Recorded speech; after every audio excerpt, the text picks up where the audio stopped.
ঘরে সুখ নাই, শান্তি নাই, কারণ পরামর্শ করেন না তো। আব্বা আম্মার পরামর্শ নেন, স্ত্রীদের পরামর্শ নেন, ছেলে মেয়েদের পরামর্শ নেন। গুরুত্বপূর্ণ সিদ্ধান্ত নেওয়ার আগে পরামর্শ করে সিদ্ধান্তগুলো নেওয়ার দরকার আছে না নাই?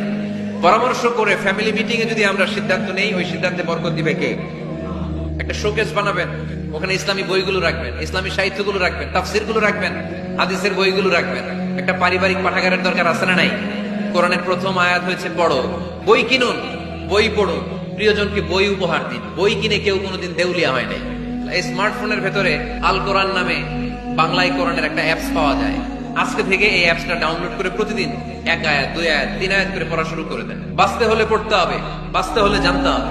নারীদের কাছ থেকে পরামর্শ নেবেন। আল্লাহর হাবিব সাল্লাল্লাহু আলাইহি ওয়াসাল্লাম নারীদের পরামর্শ গুরুত্ব দিয়েছেন। মাঝে মাঝে জুনিয়রদের পরামর্শ নিতে হয়, ছোট্ট বাচ্চাদের পরামর্শ নিতে হয়। ছোট্ট বাচ্চাদেরকে বোকা মনে করবেন না, ছোট্ট ছেলে মেয়েদেরকে বোকা ভাববেন না, ওদের মাথায় বুদ্ধি আছে। মাঝে মাঝে জুনিয়ররা সিনিয়রদেরকে হারায় দেয়।